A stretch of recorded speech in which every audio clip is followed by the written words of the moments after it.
Namaste. Welcome to Indian Knowledge Systems, a primer course for children. In today's session, we will be looking at dosha. This universe, Prapancha, is considered to be made out of 5 fundamental elements, which are otherwise called as bhutas or pancha mahabhutas, namely Akasha, which is ether, Vayu, which is air, Agni, which is fire, Jala, the water element, Prithvi, the earth element.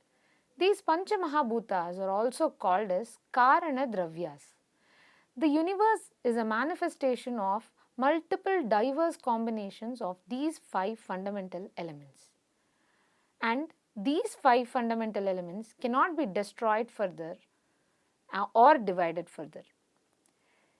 These 5 fundamental elements, the Pancha Mahabhutas, form the physical aspect of this creation. Let us now look at the characteristics of the Pancha Mahabhutas. Akasha, ether, has the critical aspect of holding everything together. It is intangible. Vayu, which is air, represents the movement aspect, while Agni, fire, represents heat and transformation. Jala, the water tattva, represents fluidity and movement. Prithvi, the earth element, represents solidity and tangible objects. If you see, the creation is made out of these 5 fundamental building blocks. Let us now move on to the actual topic in hand, which is dosha. Dosha is defined as dushayanti doshaha.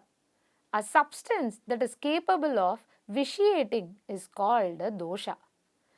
There are 2 primary criteria based on which an entity is identified as dosha. Number 1 is it should be capable of forming an individual constitution at the time of conception, which means it should have a certain dominance. There can be a single dosha predominant prakriti or a constitution. It can be 2 dosha predominant, and it can be even 3 dosha predominant, where all the 3 doshas are balancing each other. We will further look at how many types of doshas are there, then we will be able to better understand this particular constitution. The second criteria is that it should be capable of initiating a disease process on its own without any external causative factor. An imbalance in this particular entity will foreset a pathogenesis.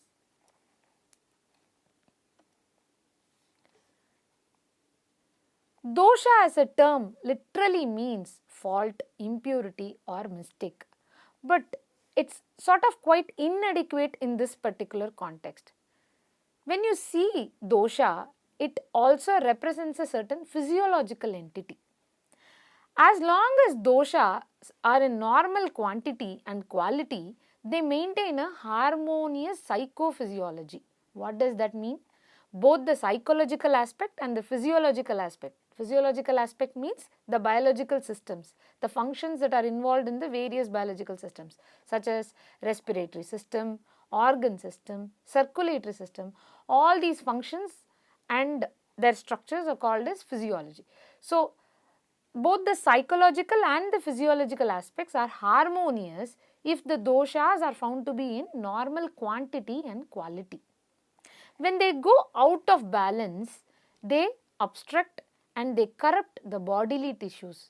In Ayurvedic terms, these bodily tissues are called as dhatus. We will look at what are all the dhatus in a later lecture. Hence, dosha is that which becomes vitiated and then affect the bodily tissues, leading to disease. If you refer to the previous criteria, the 2 criteria that we spoke about in the previous slide, the second criteria was that it has to be an entity which can onset when goes out of balance, it can onset a certain disease. So, if you see over here, this is the definition that we are trying to arrive at. So, what is a healthy way of looking at dosha? What does that even mean? How do we define it in a healthy way, in a proper light? Is that dosha means the three principles that govern the psychophysiological response and the pathological changes that happens through it. Their natural function is to provide support, and these dosha principles are seen as basically energy complexes known by their attributes gunas and their actions karmas. So, if you basically see, dosha is an entity, is an energy complex. Each of this dosha will have a certain attribute and action, a guna and a karma. We will further see what these doshas are. So, in Ayurveda, we have three doshas, three different doshas which are formed from the fundamental building blocks, which are the Pancha Mahabhutas. Now let's see what combinations leads to the Tridoshas. This slide is a clear understanding of, or a mapping. It bridges the physical model to the physiological model. So the physical model is where we talk about the Pancha Mahabhutas, or rather it talks about the inanimate world, while the physiological model talks about the animate world. So in the physical model, the Pancha Mahabhutas were, let's quickly recap, Akasha, ether, Vayu, air, Agni, fire, Jala, water, Prithvi, earth. If you see, this is in the order of their evolution, which means Akasha is the subtlest of all the five elements, while Prithvi is a combination of all the four previous to it, and it has its own attributes and action as well.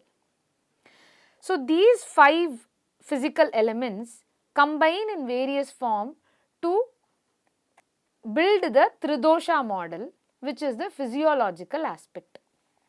Vata, the Vata dosha is seen as a combination of the ether and the air element, the Akasha and the Vayu element, while Pitta is seen as a combination of fire and water, Agni and Jala Tattva, while Kapha is seen as the combination of Jala and Prithvi. Just to summarize very quickly, the Vata dosha is the combination of air and ether, while the Pitta dosha is the combination of Agni and Jala, while the Kapha dosha is the combination of Jala and Prithvi. So when you see, Vata will also have the characteristics of movement, and Pitta will have the characteristics of transformation and metabolism, and Kapha will have the characteristics of stability and cohesion. Let's look at each of these dosha in detail. The Vata dosha is the energy associated with the movement. Its qualities are lightness, dryness, coldness and roughness. The Panchabhutas that are associated with Vata dosha are Akasha and Vayu. The functions are, it governs the movement function.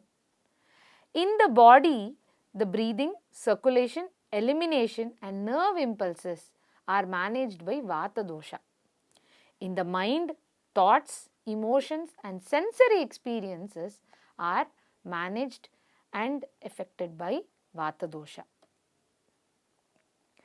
The Pitta dosha is the energy associated with transformation and metabolism. The qualities are heat, sharpness and intensity. The Panchabhuta associated with Pitta are Agni and Jala. The major functions of Pitta dosha is that of transformation. It's very transformative in nature. So when you eat your food, in a way the food becomes a part of your body. So how can that happen? Because it is transformed from, the food gets transformed from its origin into a part of your body. That happens critically because of the Pitta dosha. So in the body, it aids in digestion, metabolism and energy production. In the mind, it leads to understanding and intelligence. The Kapha dosha is the energy associated with structure and stability. while the qualities include heaviness, coolness and softness. The Panchabhuta associated with Kapha dosha are Prithvi and Jala. It provides structure and lubrication. In the body, it helps in bringing a lot of stability, support. It maintains the healthy tissues of the organs.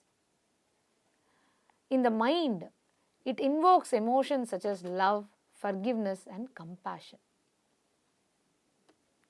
Let us now try to understand the Tridosha framework using a tripod explanation. So, you would have all seen a tripod. People, all videographers, they usually use a tripod to take a good stable picture. One can understand or consider the base flooring to be one's own prakriti, while the three doshas or the three stands in the tripod, the vata, pitta and the kapha doshas. Based on the day, the time of the day, based on the season, these three doshas are going to have different intensities. Once it might be aggravated, or on some other day it might be vitiated. For example, on a hot sunny day during the noon, we can clearly see the body is overly heated up, and hence the pitta dosha is definitely aggravated.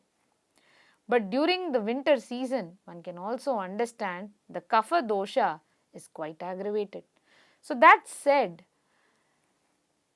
just as a videographer or a cameraman adjusts the three legs of the tripod based on the prakriti and based on how he wants to shoot a picture, similarly, one has to understand how to balance the vata, pitta and the kapha doshas so that there is a good optimal equilibrium maintained for overall health and well-being.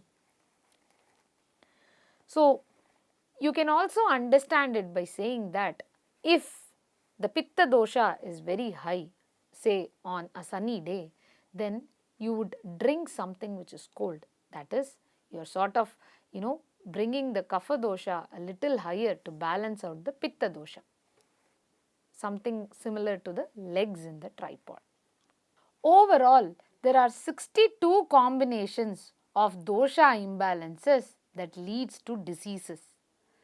But the 63rd combination indicates a balanced and good health. So, disease in Ayurveda is basically seen as a manifestation of the underlying imbalance created by the three doshas. So, all you have to do is just adjust the legs of your tripod. So, understanding these dosha fluctuations helps us to ascertain the cause of the disease. Now you can see how the whole process of ascertaining the disease becomes very intuitive. There are three types of fluctuations that are identified or categorized. Understanding these fluctuations will help us to ascertain which sort of imbalance has also happened. Chaya. Chaya refers to a very small increase in the dosha in its own location. So, we will now see in some time that how doshas are also very location specific. Vata will present itself in the body in a particular area, while the pitta and the kapha dosha will be available at two different areas. So, chaya is the small increase in any particular dosha in its own location. It results in decrease in the interest of activities. What sort of activities? Those activities that cause the increase of that particular dosha. For example, let us consider the pitta is becoming increased. So, then we will not like to have a hot drink at that particular time. So, this can be seen as a self-defensive mechanism because the body is sort of communicating to you, hey, I am okay, I don't need anything hot, I am already feeling too much heat inside, so that the dosha doesn't get imbalanced too much. while Kopa refers to significant increase in that particular dosha. Hence, it starts affecting the other channels and locations. For example, if there is indigestion, the body will start feeling too much heat. Why? You will develop symptoms of fever. What actually is happening is the Agni is become Manda in the stomach.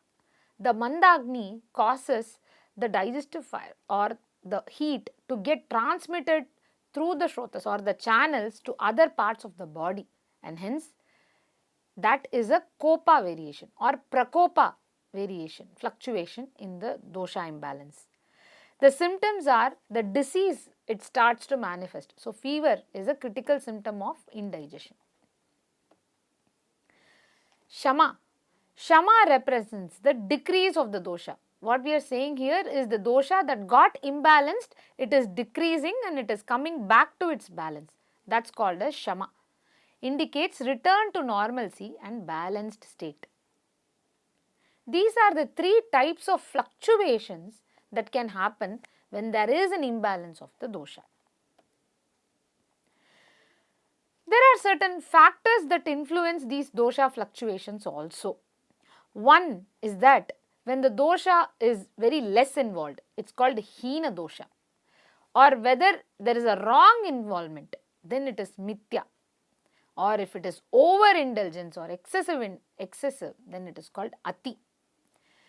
There are some examples to sort of understand what these factors that influence the dosha fluctuations.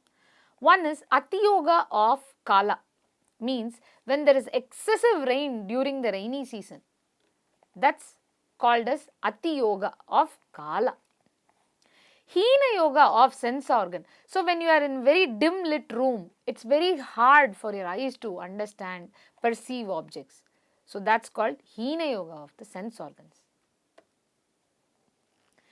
Now, let us delve deeper into the functions of each of these Tridoshas and try to understand how they manifest in the body, what variations happen during the daytime, during age, how does it manifest, all of these now. So, the major functions or very characteristical functions of Vata dosha include bodily movements. It controls the bodily movements such as breathing, circulation and heartbeat. It regulates the nervous system. It governs waste elimination. It also facilitates nutrient and fluid flow.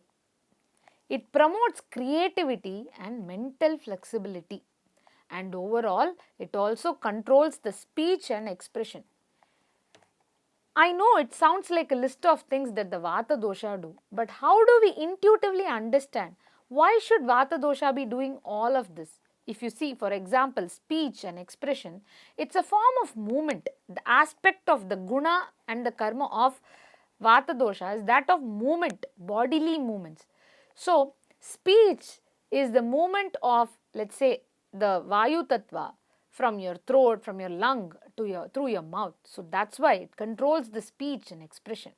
Similarly, if you see waste elimination, we will see in the later slides how Vata is predominant in the lower part of the body, and hence anything that has to be excavated will be done through the Vata dosha.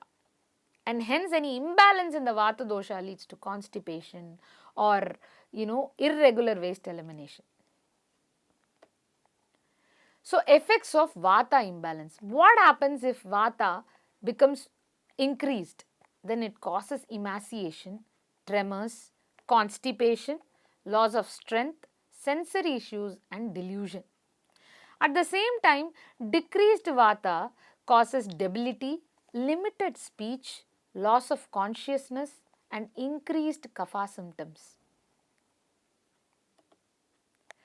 Let's now delve deeper into the functions of Pitta dosha. As we have seen earlier, the critical aspect or the guna of Pitta dosha is that of very transformative. It has a transformative power. So, it controls digestion and metabolism. It also regulates the body temperature and sweating. If you are a high Pitta body, you are prone to a lot of sweating.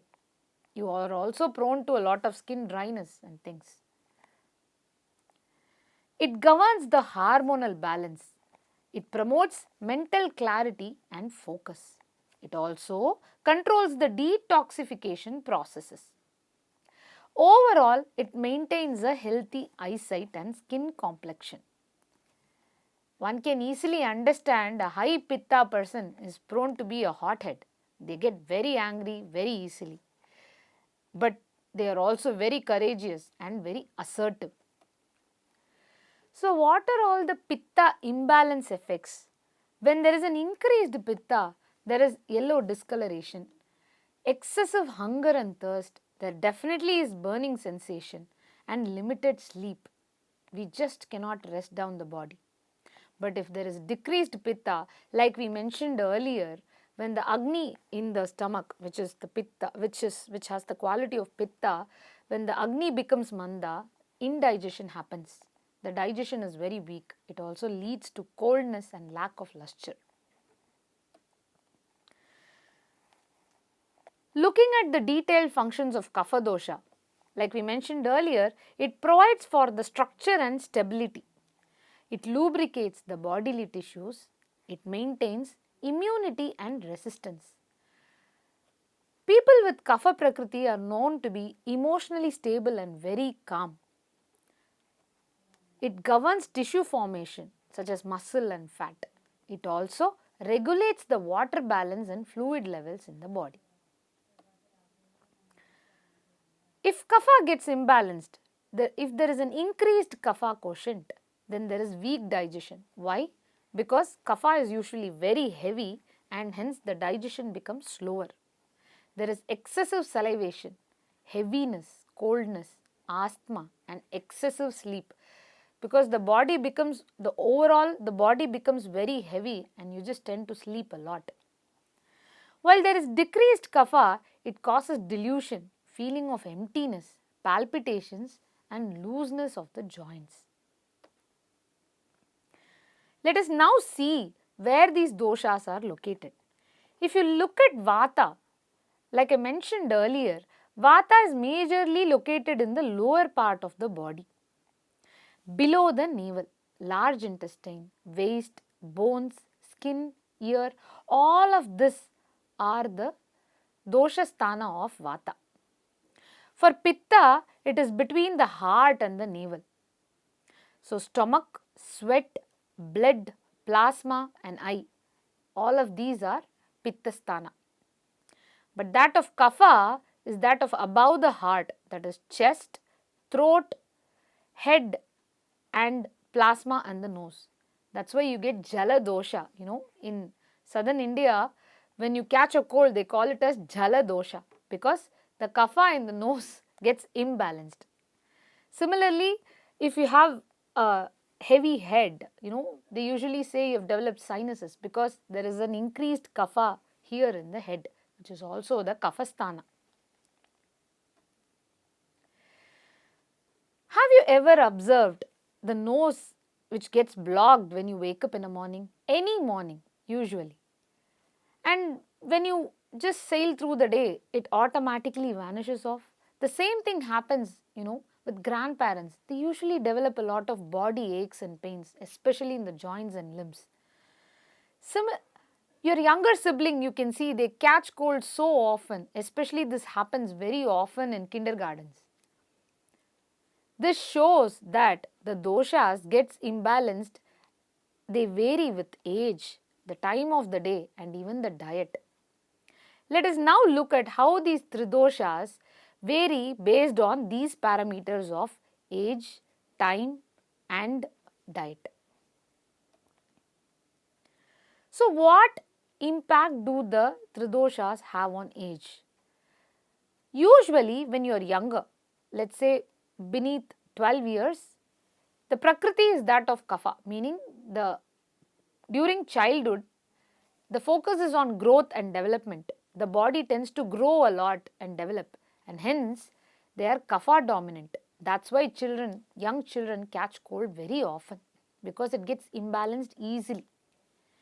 But when you become a very active youth, when you think and you start forming your reasoning, that's when the pitta becomes dominant. So it dominates the youthful stage, and hence activity, digestion, learning, reasoning and knowledge assimilation happens during that particular age. But when one gets old, they automatically become vata dominant. They develop wrinkles, pain in the limbs, reduced mobility and reduced brain capabilities. During the period of a day, we can see that kapha is dominant during day and night. We generally feel cold in the early mornings and late evenings. Pitta is during the second part of the day and night. The noon is known to be imbalancing the pitta dosha a lot because it gets very hot. Similarly, during the midnight. Vata is during the third part of the day and night, which is afternoon and early morning. What impact do they have on digestion? Kapha forms the first part of digestion, where you critically chew your food. All the salivation, etc. happens to break down the food into finer particles to push it into the further digestion process. So the initial process of digesting the food happens because of the kapha dosha. The pitta dosha is where breaking down into finer particles, breaking down into finer nutrient molecules and assimilating or the transformation of the actual food into that of the body happens through the pitta dosha. For vata, we have already seen that elimination and collection of waste happens because of the vata dosha. Now let's quickly look at a very illustrative summary of whatever we have discussed till now with respect to the Tridoshas and how do they vary during age, during a lifespan, during the day and night and during the process of digestion. So Vata is dominant in the old age. We saw grandparents developing limb and joint pains. At the same time, during the day, it is very high in the evening and end of the night. End of digestion, that is evacuation process happens, waste collection and evacuation happens because of Vata dosha. For Pitta dosha, it is high in the youthful stage, while it is also high during the noon and the midnight. And similarly, the exact process of digestion that happens in the stomach is because of the pitta dosha. The kapha dominance happens at a young age when you are actually a child, and similarly in early mornings and the start of the night are kapha high. The initial process of digestion that happens in the mouth is also because of the kapha dosha. So that said, we have now seen how the physical aspects in this universe, the Pancha Mahabhutas, form the building blocks of this whole creation, and their combination forms the physiological aspect of the living entities that appear in this Prapancha, which is given in the Tridosha model. Thank you.